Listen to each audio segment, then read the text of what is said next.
What made Master Chief so special? Was it his green armor, or was it because he has gills and lives a double life as a fish? Hey guys, Bryce from Gamers Honey, and today we're going to talk about what makes Master Chief so special.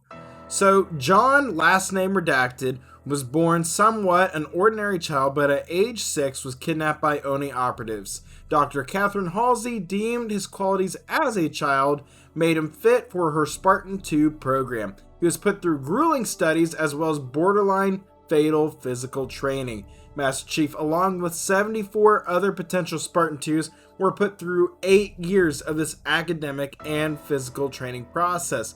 At the end of the 8-year period, they were subjected to severely invasive neural and other physical surgeries. This resulted in 30 dead students, while 12 remained crippled. The remaining 33, though, were left in better shape than any other human being.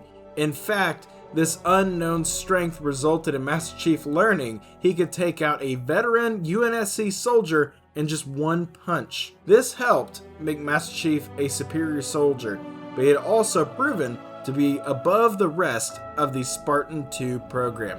Master Chief started leading several missions, and after receiving their Mark IV Mjolnir armor, they began fighting the Covenant army. He actually received, because he was such an effective soldier, every medal the UNSC had to offer except for the Prisoner of War medal, which I think is understandable why he didn't get that medal, because he was never able to be taken prisoner.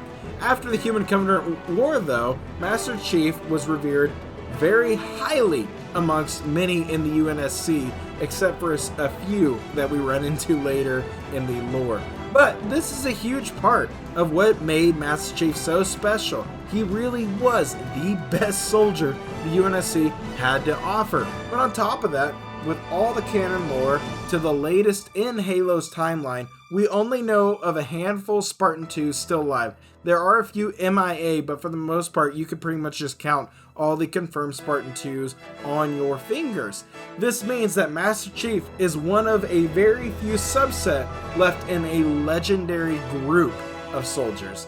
Among that borderline extinct class, he was proven to be the best. So not only was Master Chief the best of his class was the best of the army, and amongst the best of the class that's in the best of the army, he was a part of a large argument you can make on why humanity won the Human Covenant War. And by the way, that was a borderline win.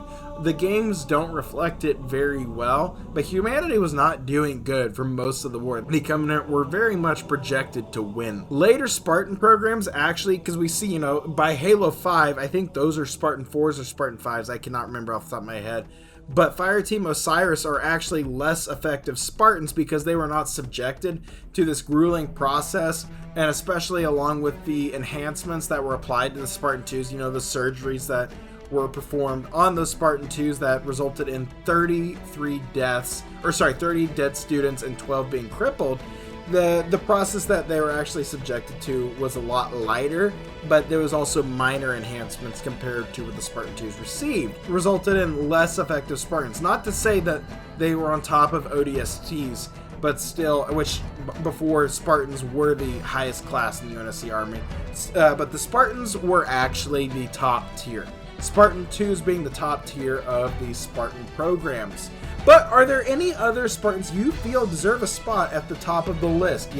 Deserve all these medals? Let me know down in the comments. There's a lot that people don't know about, and so it'd be cool if you kind of fill them in as well. If you enjoyed this video, be sure to give it a like. It helps out the channel a lot. On top of that, it lets me know you want to see more lore videos like this. If you want to keep in the loop on Halo news and Halo lore, be sure to subscribe so that way you don't miss out. I'll catch you guys in the next one. Peace.